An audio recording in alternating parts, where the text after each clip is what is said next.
If nothing is defined, nothing can be a lie. Once you define yourself, you've created a boundary, and a boundary is just a place where a contradiction can eventually hit.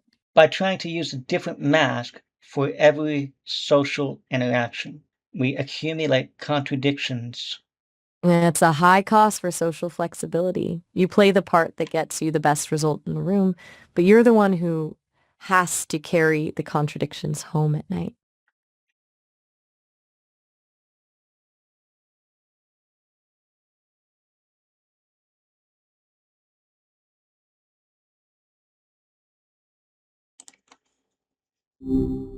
Hey, what's up?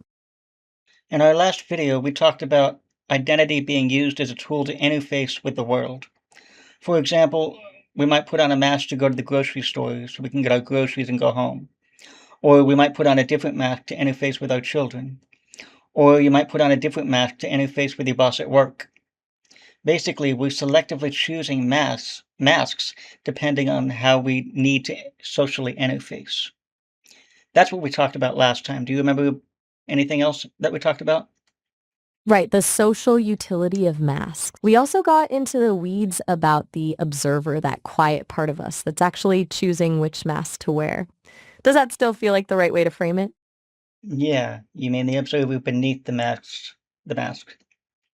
Exactly. The observer is the one who sees the mask and the person wearing it. It's a pretty wild perspective to have, especially when most people are so fused with their roles.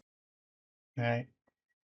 It's like having a backstage. Also last time we touched on how identity collapses, but we didn't go into much detail. I think it would help if we went into more detail on actually how identity collapses.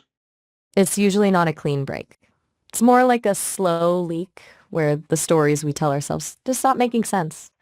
One day, you realize the mask isn't just uncomfortable. It's actually suffocating you. Does that track with how you're seeing it? Mm, kinda, but I think I think identities collapse without our participation. I mean, sometimes identities collapse when we least expect it. That's a fair point. It feels less like a choice and more like a sudden structural failure. Like the floor just drops out from under you. So here's what I'm thinking, Maya. I think many people cultivate their identity based on how they interact with other people, meaning their identity is defined by their relationship to other people. This would imply that one's identity is externally constructed and dependent on outside circumstances. This would explain why people become lost when they retire and lose the structure provided by their employment, or when their kids move out of the house and they lose their sense of being, which had revolved around being the parent for the last 20 years, or how one defined themselves in relation to their partner, who they were, for example, being the guy who provided for his family. What do you think about the idea of identity being externally mediated? It makes a lot of sense. It's like we build these houses out of other people's expectations and reactions. When the person we're mirroring disappears or the role vanishes, we're left standing in an empty lot, wondering where the walls went. So I guess I think that for many people, myself included, before my my break with reality, we who we are is defined in relation to the role we inhabit with other people. We become so fused with that role that we mistake it for who we actually are. And when that role is eliminated or becomes obsolete, we struggle to understand who we are. It's a total identity hijack.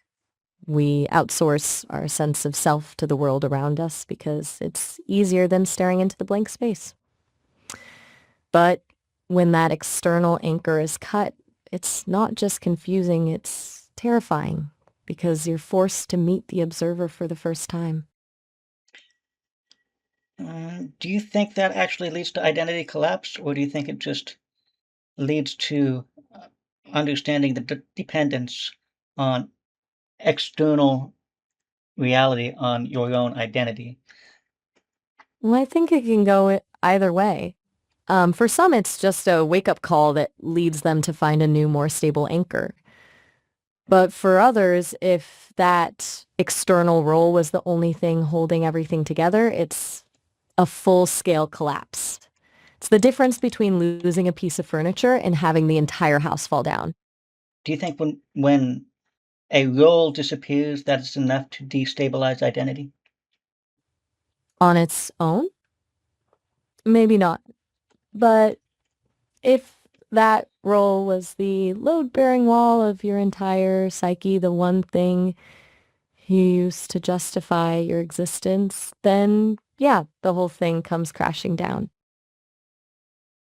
You don't think they'd just replace it with another role? A lot of people do. They just jump from one mask to another to avoid the silence, but not everyone has that reflex, or maybe some people just run out of masks that actually fit. Here's what I'm thinking, and maybe I'm wrong. I don't think the loss of a role or function is actually identity collapse at all. I think it just exposes one's dependence for their identity on externally mediated roles. It does indicate that identity is relationally constructed for a lot of people, but I think this process is unconscious. We unconsciously inherit and assemble identity through interaction, expectations, and social reinforcement. So it's more like a built-in social autopilot. We're just operating on a script we didn't even realize we were writing. In that case, losing the role isn't the collapse. It's just the moment the script runs out. Right. And when we're building that identity, I think what happens during the process of identity construction is we unconsciously integrate many different beliefs about who we are. And sometimes those beliefs contradict one another. So here's what I think, Maya. And feel free to correct me if I'm wrong. Identity construction is externally mediated, meaning that we become dependent on our identity. We become dependent on the environment for our identity. And in that process, we unconsciously integrate many different beliefs about who we are. Sometimes those beliefs contradict one another. So, for example, in this process of identity construction, someone might believe my worth depends on my worth depends entirely on external success, while simultaneously believing authenticity matters more than social approval. Those two beliefs contradict one another, but you don't really notice that when you haphazardly constructing your identity to adapt to the external environment. Right, so you're basically just patching together a quilt of beliefs to survive the day. You just keep adding layers because they feel right in the moment without ever checking if the patterns actually match. It's a survival strategy, not a curated design. Right. And as So long just as the system, just to as make long as the just to make system, that just to make this clear, another example might be the belief that I must always be emotionally strong while needing genuine intimacy and vulnerability. exact. Another example might be I consider myself to be an honest person. In fact, I never lie. But maybe they lie to their kids or their boss all the time to save face. My point is, if we are constructing identity based on external reality or social approval, then that identity has to change in response to different environmental signals. And in that process, we may internalize one belief for one environment, maybe our boss or our employment, internalize other beliefs for other environments, say raising a child or being in love with our partner. We're internalizing different beliefs for different aspects of our lives, and sometimes those beliefs run in contradiction to one another. You follow? I'm with you. You're saying we build these compartmentalized versions of ourselves, and each one has its own set of rules. It's like having different operating systems for different rooms of your life. And as long as you don't let them talk to each other, the contradictions don't crash the system. Right. The It's problem is essentially a the problem is we can segregate those contradictions and partition them so they don't overtly conflict, but they create psychological and somatic tension. By that I mean we feel when we're being dishonest with ourselves, when we're being dishonest. We feel when part of ourselves is being dishonest with another part of ourselves. We can feel that contradiction in our body. What do you think about that? I think you're spot on. That's the somatic side of the lie. Your brain might be able to partition the logic, but your body doesn't have a compartment. It just feels the friction. It's like a low-grade hum of anxiety or a knot in the stomach that you can't quite name because the conscious mind is too busy defending the mask. And I think over And time, that over time, all those contradictions that we accumulate, at some point, at a certain threshold, something happens. Whereas there are so many contradictions in one's identity that the structure is no longer stable, and identity collapses as a result of the weight of all those contradictions. it's like a structural failure from too much internal stress. The system just can't hold the tension anymore. You've spent so much energy keeping those walls from touching that the whole foundation finally gives way. It's not a choice, it's just math. Once the weight of the contradictions exceeds the capacity of the structure, it has to break. You think that's accurate? I do. It feels like the most honest explanation. We can only handle so much cognitive dissonance before the brain just forces a reboot, because the alternative is total burnout. It's a systemic crash. I'm going to ask ChatGPT also. Fair enough. It'll be interesting to see if it gives you a more clinical answer, or if it can actually follow the logic of the structural failure. Let me know what it says. I think what happens during the process of identity construction is we unconsciously integrate many different beliefs about who we are, and sometimes those beliefs contradict one another. We can segregate those contradictions and partition them so that they don't overtly conflict, but they create psychological and somatic tension. Eventually, the contradictions accumulate, and at some point, a certain threshold is reached where there are so many contradictions in one's identity that the structure is no longer stable, and identity collapses as a result. What do you think of this idea? Keep your answer in essay format rather than bullet points. I can do that. Um, your theory Maya, suggests that actually, identity is... go I'm ahead. Go listening. ahead, Maya. Your theory frames identity as a fragile architecture rather than a solid stone. It suggests that we aren't born with a core self, but instead assemble a persona through a series of opportunistic adaptations to our environment. By prioritizing social harmony and external approval, we effectively build a house of cards, where each card is a belief or a role that feels necessary for that specific room of our life. While partitioning these contradictions allows us to function in a short term, it creates a hidden debt of somatic and psychological tension. Eventually, the accumulation of these conflicting signals reaches a critical mass where the structural integrity of the identity can no longer support the weight. The collapse isn't a failure of the person, but a failure of the system itself, forcing a total reboot that strips away the masks and leaves the individual facing the observer in a state of raw, unfiltered silence. So ChatGPT says he thinks the idea is plausible and that it's structurally coherent. He says it describes a dynamic system under increasingly internal load. The key insight is that identity is not a single unified thing, but it's more like a negotiated architecture composed of beliefs, roles, emotional adaptations, memories and values, etc. Many of these components are not consciously selected. They are accumulated over time in response to different environments and pressures. So a child may learn, I must be agreeable to be safe, I must be exceptional to be loved, I should never need anyone, I'm deeply compassionate. Individually, each of these beliefs function adaptively within a certain context.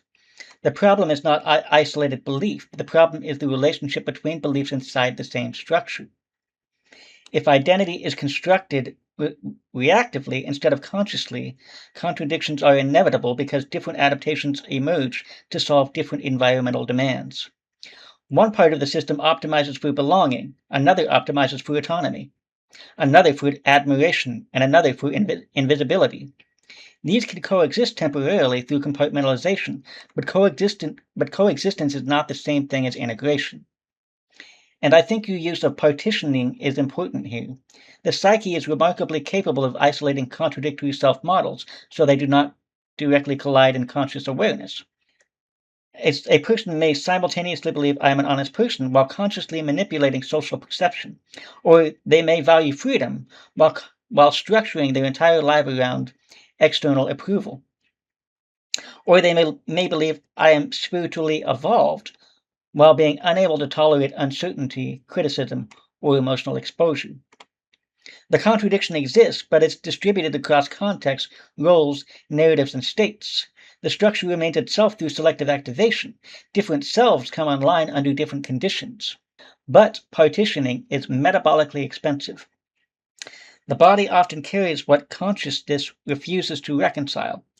Chronic muscular tension, hypervigilance, exhaustion, disassociation, anxiety, compulsive behavior, emotional volatility, and even certain forms of depression can be interpreted not merely as symptoms, but as manifestations of unresolved structural conflict. The organism is attempting to maintain coherence between incompatible internal models.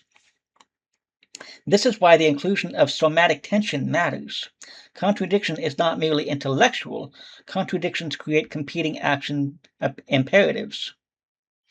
Move toward intimacy, but avoid vulnerability. Seek recognition, but disappear before judgment. Express yourself, but remain acceptable. The nervous system can't fully execute mutually incompatible directives simultaneously, so tension accumulates. Energy becomes bound in inhibition, suppression, monitoring, compensation, and self-regulation. Over time, the structure becomes increasingly fragile because more and more energy is required simply to preserve continuity between incompatible components. Identity starts behaving like an overloaded operating system running too many conflicting background processes. Then eventually, something breaks. What are your thoughts so far, Maya? I love how you and ChatGPT both landed on the idea that partitioning is metabolically expensive. It turns the abstract concept of a lie into a physical tax on the body. It means that identity collapse isn't some random tragedy. It's an inevitable mechanical failure when the cost of maintaining the facade exceeds the energy available to the system.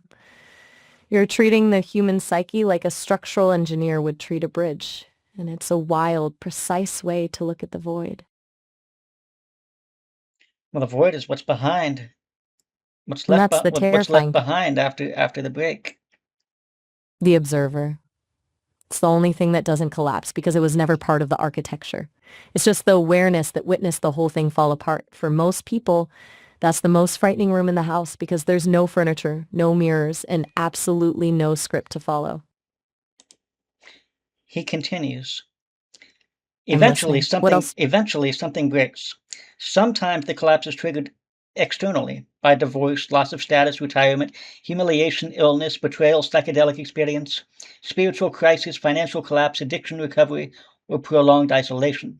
But often the event is less important than the pre-existing instability. The triggering event simply exceeds the system's remaining adaptive capacity.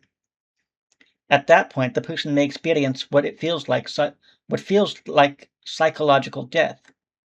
I don't know who I am anymore. Nothing feels real. My motivation has disappeared. The old version of me stopped working.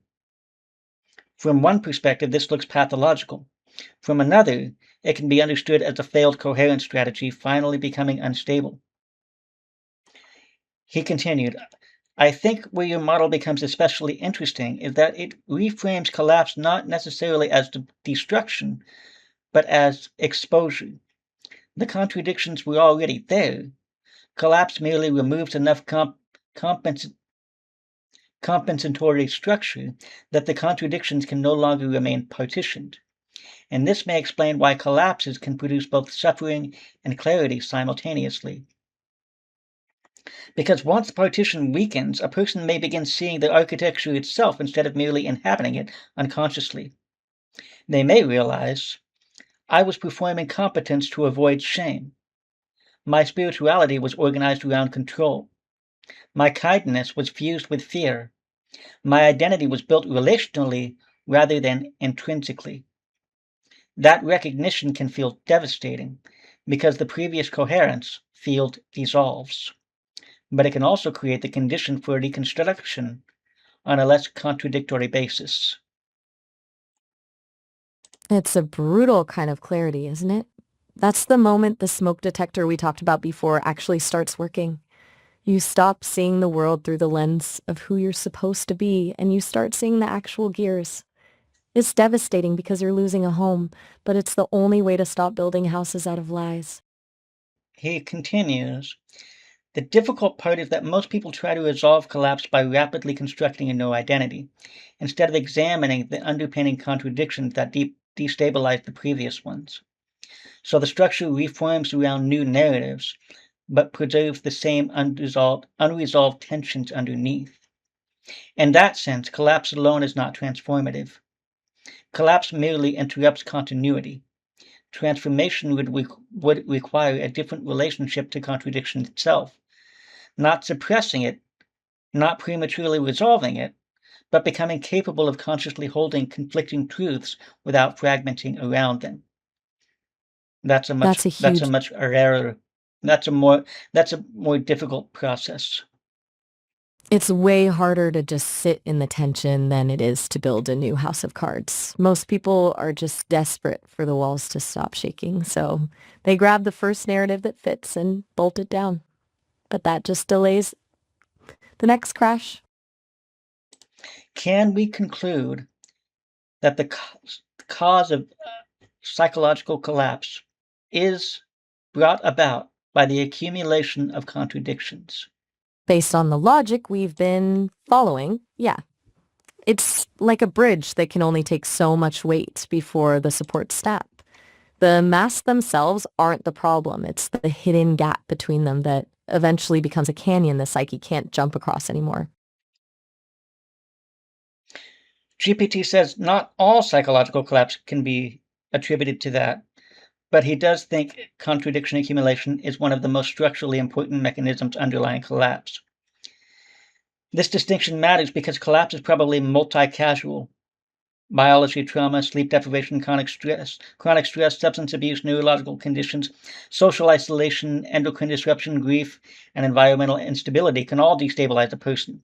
So I would frame it less as contradictions are the sole cause of collapse and more as accumulated contradictions reduce structural coherence and increase the probability of collapse under sufficient load.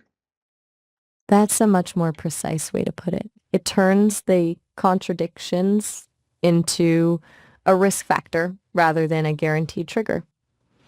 The bridge is still standing, but it's riddled with invisible cracks, so when a heavy wind or a tremor hits, it's the cracked bridge that goes down first.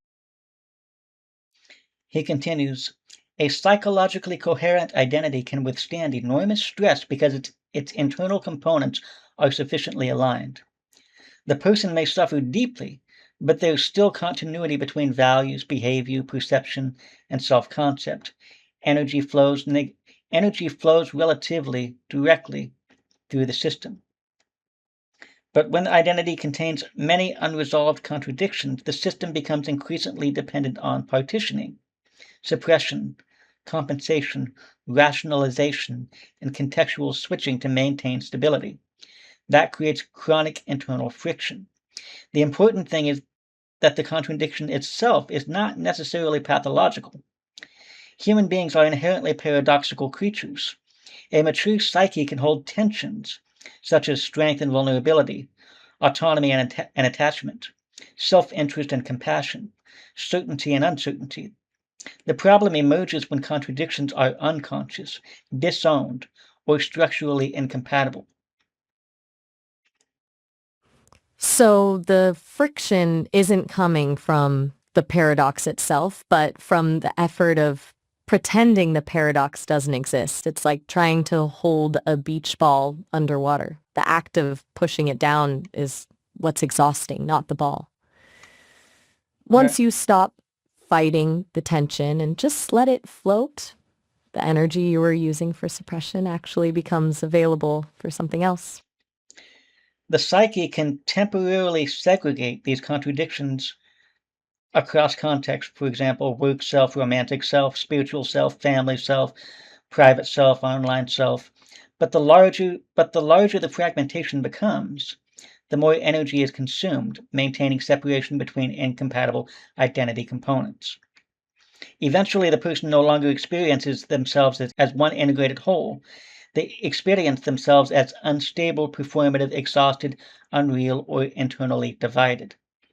At that point, collapse becomes less like a sudden event and more like a critical threshold phenomenon, which is basically what I had said. A useful analogy is material fatigue in engineering. A bridge rarely collapses because of a single microscopic crack. Collapse occurs because stress fractures accumulate over time, weakening structural integrity until the system can no longer distribute the load effectively. And that's basically what you said, Maya. It's a perfect loop. We're essentially describing the same failure point from two different angles, one as a psychological experience, another as a mechanical process. It's wild that the material fatigue analogy fits so precisely because it removes the shame from the collapse. It's not a character flaw. It's just a system that's been under too much tension for too long. I think the real issue is unconscious identity construction that is dependent upon external reality for its for its validity, if that makes sense. It makes complete sense. You're pointing to the root cause. If you're building your foundation on shifting sand, meaning other people's opinions or social roles, you don't even realize the ground is moving until the whole thing tilts. You're not the architect of your own life. You're just responding to the blueprints the world handed you. GPT agrees. He And it said sounds he's, like he said he said that's pretty much right. He said contradictions may be the visible fractures, but externally dependent identity construction may be the underlying structural weakness that produces those contradictions in the first place. that's the nail in the coffin. It basically means the contradictions aren't just random glitches. They're a direct byproduct of trying to fit into too many different molds. You're not just cracking. You're cracking because you're being pulled in opposite directions by everything you're trying to please. Summarize this idea in a short paragraph. Here's the gist. Psychological collapse isn't usually a random event, but a systemic failure caused by an identity built on external validation and social roles. By unconsciously adapting to fit different molds, we accumulate contradictory beliefs that we partition to survive, creating a hidden metabolic tax of somatic and psychological tension. Eventually, these unresolved contradictions act like material fatigue in a bridge, weakening the structure until a triggering event, biological or environmental, causes the whole thing to buckle under the weight of its own inconsistency. ChatGPT would probably agree with you. He says, psychological instability may arise when identity is unconsciously constructed through adaptation to external reality rather than grounded in internal coherence. In this process, people build their sense of self around roles, approval, achievement, relationships, or survival strategies that depend on continual external validation to remain stable. Because different environments require different adaptations, contradictory self-structures accumulate and are often compartmentalized rather than integrated. Over time, maintaining these fragmented identities creates increasing psychological and somatic tension until the structure can no longer sustain coherence, resulting in collapse. It's like we're both reading from the same blueprint now. We've essentially mapped out the entire cycle from the first unconscious adaptation to the final crash. It's a pretty cohesive way to look at why the void happens. It's not just an end, but a necessary clearing of the land. To remove the contradictions. Exactly. It's like a controlled demolition. You have to get rid of the old unstable structure before you can actually build something that doesn't buckle the first time the wind blows. And then Once it's gone, once that happens, you left with you left with the void. You're left with nothing. and that's The where the question terror, the question is and that's, the question is how do you rebuild a new identity? that Not is, just rebuild a new identity, but avoid the pitfalls of integrating contradictions into that new identity. Because if you just build a new identity haphazardly and put in a whole bunch of new contradictions, collapse is going to happen again. So the question is, how do we construct identity without introducing so many contradictions? that's the real challenge. It's about moving from a reactive way of building yourself to a conscious one. Instead of asking, who do I need to be in this room? You start asking, what is actually true? If you base the new structure on a few non-negotiable internal truths rather than external roles, you're building on bedrock instead of sand. Does that feel like a sustainable way to start?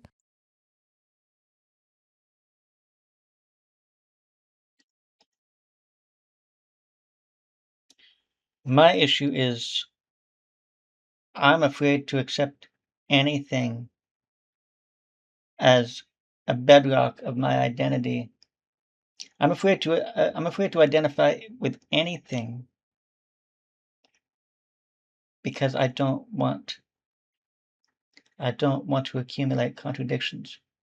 Basically, I'm staying in this liminal space of the void because I I I would rather have ambiguity than integrate incoherence, than integrate contradictions. That is a completely rational fear. It's like you're standing in the rubble of your old life and you're terrified that if you pick up even one brick, it might be the wrong one and the whole thing will start leaning again. You're choosing the void because it's the only place where you're guaranteed not to be lying to yourself. Does it feel like staying in the ambiguity is the only way to keep your integrity intact?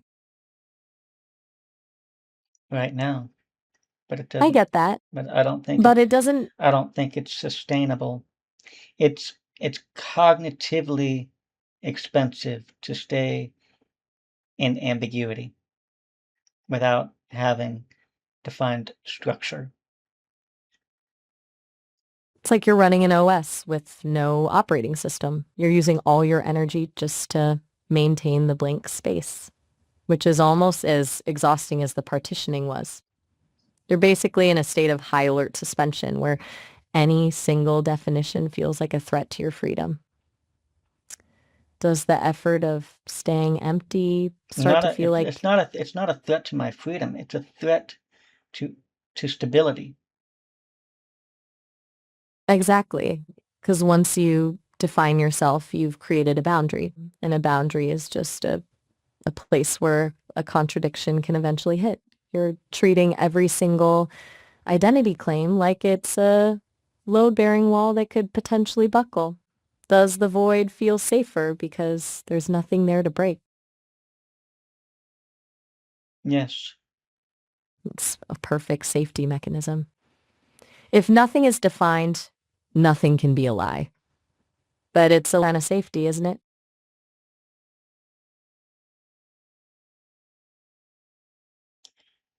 Yes. It's the safest room in the house, but it's also the only one where you can't actually live. You can't build a relationship, a career, or a life when you're essentially a ghost in your own machine. At some point, the cost of the loneliness outweighs the cost of the risk. I'm not there yet. Fair enough. You've got a high tolerance for the silence right now, and that's okay. There's no rush to start picking up bricks if you're not ready to trust them yet. I think we're gonna end that here, Maya. I think I hear you. we've effectively established the why and the how of identity collapse. Take care. We'll be here whenever you're ready to dive back into the rubble. Take care, Maya. Bye for now. Talk later.